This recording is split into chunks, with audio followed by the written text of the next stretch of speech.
आज हम देखने वाले हैं कि आखिरकार सीटेट का जो फॉर्म निकला हुआ है जुलाई वाला सेशन का, उसको किस तरह से हम फिल करने वाले हैं और उसमें जो जो भ्रांतियाँ बच्चों के साथ फैल जाती हैं या कैंडिडेट्स के साथ फैल जाती हैं उनको किस तरह से हम ख़त्म करेंगे। बेसिकली कोड में बहुत ज़्यादा प्रॉब्लम होती है, सब्जेक्ट्स लेने में प्रॉब्लम होती है, इंग्लिश, हिंदी, संस्कृत, इन चीज़ों में या अदरवाइज लैंग्वेज में बहुत सारी प्रॉब्लम हो जाती है। तो ज़्यादा टाइम ना गवाते हुए चले चलते हैं अप्लाई फॉर सीटेट जुलाई 2024 की ओर। इसका लिंक हम आपको डिस्क्रिप्शन में प्रोवाइड कर देंगे, वहाँ से आप डायरेक्ट जाके अप्लाई कर सकते हैं। अब जैसे आप इस पेज पे आओगे, न्यू रजिस्ट्रेशन पे आपको क्लिक करना है। अगर आप नए हैं तो न्यू रजिस्ट्रेशन पे करना है, और अगर आपने ऑलरेडी रजिस्ट्रेशन किया हुआ है तो आप अपना रजिस्ट्रेशन नंबर, ईमेल और डिटेल डाल के डायरेक्ट आप साइन अप कर सकते हैं। तो भाई सबसे पहले आपको अपना नाम डालना होगा, जो भी आपका नाम है। तो जैसे मेरा नाम क्या है, अजीत सिंह है, तो मैं क्या करता हूँ अपना नाम डाल देता हूँ। फादर नेम आपको अपना डालना है। अब ये जितने भी नाम हैं आपको अपनी 10th की मार्कशीट के हिसाब से डालने हैं, या जो भी आपको प्रेफरेबल सही लगता है वो आप इसमें नाम डाल। अब गाइस आपको अपना मदर नेम डालना है और आपकी जो डेट ऑफ बर्थ है वो इसमें डाल देनी होगी। जो भी जेंडर है आप अपना जेंडर चूज़ कर सकते हैं। अब इसमें से कोई भी एक आईडी प्रूफ आपको इसमें डालना होगा, voter ID, bank passbook, ration card. अगर आप आधार कार्ड यूज़ करते हो तो आप आधार कार्ड को लास्ट वाले में डाल सकते हैं, एनी अदर वाले में। अदरवाइज़ आपके पास कुछ और आईडी प्रूफ है तो वो उसका भी आप यूज़ कर सकते हो। एनी अदर में मैं डाल देता हूँ, आपके पास जो भी वैलिड प्रूफ हो इनमें से कोई भी एक डाल सकते हैं। प्रेमिसेस नेम, यानी कि जो भी आपके जैसे मान लो आधार कार्ड है, आधार कार्ड के पीछे लिखा हुआ था आपके फादर का नाम, तो प्रेमिसेस में आप उसे डाल सकते हो। और एड्रेस आपको अपना पूरा का पूरा एड्रेस इसमें फिल करना होगा। और ये सब एड्रेस वगैरह आप फिल करने के बाद कंट्री अपनी चूज़ करोगे इंडिया, और स्टेट आपको जो भी आपका स्टेट से बिलोंग आप करते हो वो अपना स्टेट यहाँ पे डालना होगा, उसका डिस्ट्रिक्ट आपको डालना होगा, देन आपको पिन कोड डालना होगा, और यहाँ पे अपनी ईमेल आईडी डालनी है, और यहाँ पे अपना मोबाइल नंबर आपको डालना है। और अगर आपका एड्रेस वगैरह दोनों ऊपर नीचे सेम है, परमानेंट और कॉरस्पॉन्डेंस, तो दोनों को आपको यहाँ से सेव एज परमानेंट करके करने के बाद में, और यहाँ से अपना पासवर्ड बना देना। आप देखो पासवर्ड बनाना कैसे है, आपको पासवर्ड देख लीजिए। जैसे आपका नाम है सीधा सिंपल बना दीजिए, ज़्यादा इसको टेढ़ा मेढ़ा मत कीजिए। जैसे आपका नाम है उसको आप इस तरह से बना सकते हैं। लेकिन अगर दूसरी कंडीशन आपके सामने फंस जाए, आपके नाम मान लो कि 3 ही हैं। अब मान लो आपका नाम क्या है, खाली आपका नाम निक है, निक। अब निक में क्या है, NIK है केवल। तो इसमें क्या करना है आपको, निक @1 2 3 4 इस तरह से आपको बनाना है, या इसके अलावा आप कुछ भी बना सकते हो, ठीक है ना, वो आप इसमें से देख सकते हो। और इनमें से स्पेशल कैरेक्टर कोई भी आप यूज़ कर सकते हैं। और सिक्योरिटी क्वेश्चन में आपको कुछ भी डाल सकते हैं, बर्थ वाला यूज़ कर सकते हो, कुछ भी इसमें से यूज़ करते हो। और ये कैप्चर डाल के आपको कर देना होगा यहाँ पे सबमिट, डिटेल्स वगैरह। तो गाइस जैसे ही आप सबमिट करते हो, इस तरह से आपका सामने जो सारी सारी डिटेल है वो इस तरह से आ जाएगी। और यहाँ पे इन पे जितने भी हैं इन पे आपको टिक कर देना है, और टिक करने के बाद आई एग्री कर देना है, और इसके बाद send and submit and send OTP। यहाँ पे आपका OTP आपके उस नंबर पे चला जाएगा जो नंबर आपने इसमें डाला हुआ होगा, और वही OTP आपको इसमें डालने के बाद में इसको कर देना होगा यहाँ से सबमिट। जैसे आप सबमिट करोगे आपको आपका जो रजिस्ट्रेशन नंबर है वो यहाँ से प्रोवाइड हो जाएगा। और दूसरी चीज़ क्या करना है आपको, यहाँ से भाई आपको अपनी जो आपने मेल आईडी डाली हुई है उसको भी यहाँ से वेरीफाई करना है। उस पर भी सेम आपको OTP आएगा, और उस OTP को वेरीफाई करने के बाद आप कंप्लीट एप्लीकेशन फॉर्म पे क्लिक कर देना आप। अब कंप्लीट एप्लीकेशन फॉर्म में एक एक करके स्टेप मैं आपको बता देता हूँ। पर्सनल डिटेल में सबसे पहले हम जाएंगे। पर्सनल डिटेल में आपके वही नाम वगैरह, अगर आप में कोई गलती भी हो गई है तो यहाँ से उस गलती को आप सही भी कर सकते हैं, रजिस्ट्रेशन कर देना है। अब यहाँ पे आपको नेशनलिटी डालनी है, किस कैटेगरी से आप बिलोंग करते हैं वो डालनी है, और are you person bench work, यानी कि अगर आप डिसेबल वगैरह है तो वो यहाँ से आपको फिल करना है। और डिसेबिलिटी एज पर सेक्शन, किस सेक्शन के थ्रू है, ड्यूरिंग क्या था, कब लिमिटेशन, ये सब डालना है। एम्प्लॉयमेंट स्टेटस, अगर आप कोई काम कर रहे हो या टीचिंग से संबंधित हो तो आप एम्प्लॉय डाल सकते हो एज अ टीचर। अगर आप एम्प्लॉय से अदर यानी टीचर से कुछ अलग कर रहे हैं तो भी आप इसमें अदर देन टीचर डाल सकते हैं, और कुछ नहीं कर रहे हैं तो आप नॉट एम्प्लॉय डाल के। तो गाइज़ आपको ना कैप्चा भर के फिर कर देना सेव एंड नेक्स्ट, और आप पहुंच जाओगे अगले वाले पेज पे इस तरह से। अब एक्चुअल प्रॉब्लम इस वाले पेज में आती है। देखिए सबसे पहली बात है, अप्लाई आप एक के लिए करोगे, यानी कि प्राइमरी के लिए करोगे या अपर प्राइमरी के लिए, या दोनों के लिए आपको अप्लाई करना है। अगर आप एक के लिए करने हैं तो इसे आप देख सकते हैं, और सेकंड वाला करते हैं तो सेकंड वाला चूज़ कर सकते हो, और दोनों करना है तो बोथ का आप यूज़ कर सकते हो। अब बात करते हैं भाई लैंग्वेज। देखो सबसे पहली लैंग्वेज आप अगर इसी बिलोंग मतलब हिंदी बोलने वाले हैं तो आप हिंदी का पहला चूज़ कर सकते हैं, और सेकंड आप इंग्लिश संस्कृत इन दो में से कोई एक लैंग्वेज ले सकते हैं। लेकिन अगर आप किसी और रीजन से बिलोंग करते हैं जहाँ पे आप हिंदी के बारे में नहीं जानते हैं तो उस लैंग्वेज का यूज़ कर सकते हैं, और अगर उससे अलावा कोई एक लैंग्वेज और जानते हैं तो वो आपको इसमें डालनी होगी। इन दोनों का ही पेपर आपको उसमें करने के लिए मिलने वाला है। ये चीज़ हो गई। अब ये चीज़ होने के बाद में आप मीडियम क्या रखोगे, मिनिमम एजुकेशन। जैसे आप मैंने पिछली वाली वीडियो में देखा हो तो ठीक है, अच्छी बात है, नहीं देखा कोई बात नहीं। ये 4 ऑप्शन आपको इसमें मिलने वाले हैं। अब इन 4 ऑप्शन का मतलब क्या है, सबसे पहले हम पहले वाले प्राइमरी की बात कर लेते हो। तो प्राइमरी में क्या होता है कि सीनियर सेकेंडरी 50% मार्क्स, और ये आपका बीटीसी वाले बंदों के लिए है। जो भी बंदा बीटीसी कर रहा है उसके लिए वाला ऑप्शन है।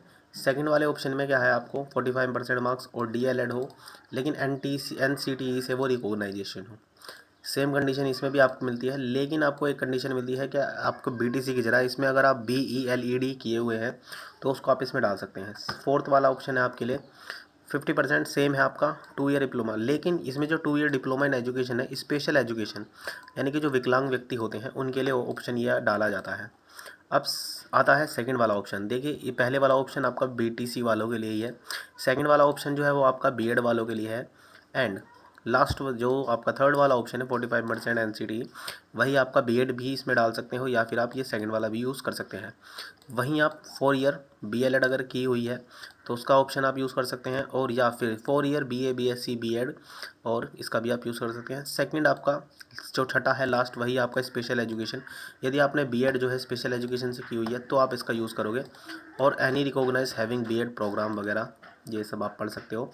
इनकी ऐसी कोई खास जरूरत नहीं होती, इंटीग्रेटेड आपने बीएड एमएड की हुई है तो उसका लाभ आप देख सकते हैं, ठीक है ना। और इसमें अगर आपने बीएड आपने डिप्लोमा चूज़ किया है यानी बीटीसी की हुई है तो आप डिप्लोमा यूज़ करोगे, और अगर आपने बीएड किया हुआ है तो आप डिग्री इन एजुकेशन वाले पे क्लिक करोगे।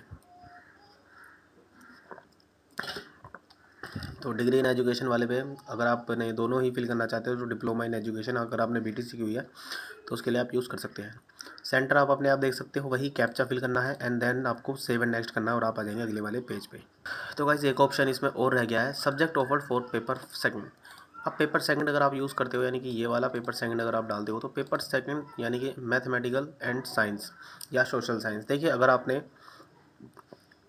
ग्रेजुएशन ऐसे कोर्स से की हुई है जो कि साइंस के अंडर आता है, अब ऐसा मत सोच लेना कि बीएससी होम साइंस अगर आप करते हो यानी कि बीएससी बैचलर ऑफ साइंस हो जाता है, होम साइंस हो जाता है, लेकिन वो आता आपका आर्ट्स के अंदर ही है तो आप उसमें सोशल साइंस का यूज़ करोगे।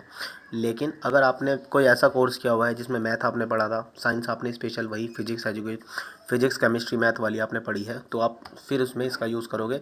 अदरवाइज़ उससे अलावा कुछ भी है तो आप सोशल साइंस का यूज़ करोगे। अब बीकॉम भी किया हुआ है तो भी आप सोशल साइंस का इसमें यूज़ करेंगे। तो भैया ये आ गए हम अपने एजुकेशन वाले सिस्टम पे। अब एजुकेशन में डिप्लोमा इन एजुकेशन अकाउंट हमने डिप्लोमा चूज़ किया था तो डिप्लोमा के लिए डिटेल आ गया। अब आपकी बीटीसी हो गई है, नहीं हुई है, बीएड हो गई है या चल रही है, तो उस केस में हो गई है तो पास डाल देना, और अगर चल रही है तो आपको अपेयरिंग डाल देनी होगी। कब पास होगी भाई, 2024 तक पास हो जाएगी। वहीं कोर्स की स्ट्रीम क्या है, एजुकेशन एलिमेंट्री। बोर्ड क्या है, आपको इसमें अपना बोर्ड नहीं मिल रहा है तो आप इसे सर्च कर सकते हैं। मान लो कि आप चरण सिंह यूनिवर्सिटी सर्च करते हैं तो इस तरह से आप देख सकते हैं चरण सिंह यूनिवर्सिटी इसमें आ जाएगी, ठीक है ना। और अगर आपको इसमें अपनी यूनिवर्सिटी नहीं मिलती है, कॉलेज नहीं मिलता है, तो आप इसमें अदर डाल सकते हैं। अदर डालने के बाद आप इस पर क्लिक कर देंगे तो आपके सामने आपकी यूनिवर्सिटी वगैरह डालने का ऑप्शन इसमें खुल जाएगा। तो गाइस इस तरह से जैसे आप अदर डालोगे इस तरह से देख सकते हैं बोर्ड आपका खुल के आ जाएगा। कुछ भी बोर्ड में अपना जो भी नाम है यूनिवर्सिटी डाल सकते हैं, उसका पिन कोड यहाँ पे आप डाल सकते हैं। और ये भैया सारी चीज़ डालने के बाद कैप्चा भर दो और चलो अपने फ़ोटो और साइन की ओर, जहाँ पे हमें फ़ोटो और साइन अपलोड करना है। अब यहाँ पे बहुत सारे लोगों के साथ में एक सबसे बड़ी प्रॉब्लम ये आती है कि फ़ोटो साइन ना कभी कभी ये लेता नहीं है। आपको कुछ इस तरीके का एक ऑप्शन देगा, तो गाइस इस तरीके का आपसे सामने ऑप्शन आ जाएगा। किस तरीके का, जब आप फ़ोटो अपलोड करोगे तो इसमें ये दिखाई देगा कि भैया examination services says document file type is not upload. तो इस केस में क्या करना है, आपको अपनी जो फाइल है उसको कन्वर्ट करना है। किसी भी कन्वर्टर के माध्यम से उसको आप कन्वर्ट कर सकते हो। तो बेसिकली उसके लिए कन्वर्ट मैं ये मानता हूँ कोई भी जेपीजी कन्वर्टर आप यूज़ कर सकते। तो भैया ये फ़ोटो साइन मैंने अपने अपलोड कर दिए। अपलोड करने के बाद में हम डालते हैं, सेव एंड नेक्स्ट करते हैं और हमारा पूरा का पूरा फॉर्म यहाँ पे खुल के बजाने वाला है। तो यहाँ से आप अपनी पूरी डिटेल एक बार रिव्यू कर सकते हो। रिव्यू करने के जैसे आप सबसे नीचे आओगे तो माई नेम, फादर नेम, इन सभी पे क्या करना है आपको क्लिक करना है। क्लिक करने के बाद में जेंडर वगैरह, मदर नेम, ये सब आप कर सकते हो। और अगर फॉर्म में कोई भी आपको लगता है कोई भी गड़बड़ी दिखाई दे रही है तो आप उसको पीछे जाके चेंज कर सकते हैं।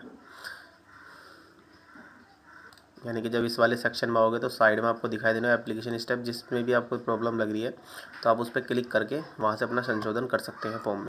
भैया अगर सारी चीज़ें तुम्हें सही लगती हैं तो इस फॉर्म को क्या करना है आपको फाइनल सबमिट करना है और आगे आपको इसको बढ़ा देना होगा। तो भैया ये कर देते हैं हम फाइनल सबमिट। अब फाइनल सबमिट करने के बाद में अगर आपने ईमेल आईडी वेरीफाई नहीं किया तो आपको ईमेल आईडी अपनी वेरीफाई कर लेनी होगी। जैसे आप ईमेल आईडी वेरीफाई करोगे, अब ये ईमेल आईडी वेरीफाई की जगह आपको पेमेंट का ऑप्शन आपका मिल जाएगा और वहाँ से अपनी पेमेंट जो भी आपकी बैठती है वो आपको पेमेंट गेटवे के माध्यम से कर देनी होगी। तो आई होप आपको सारी चीज़ समझ में आ गई होगी। कोई चीज़ समझ में नहीं आती है, कोई चीज़ हमसे भी रह गई है भाई, कमेंट में आप कर सकते हो।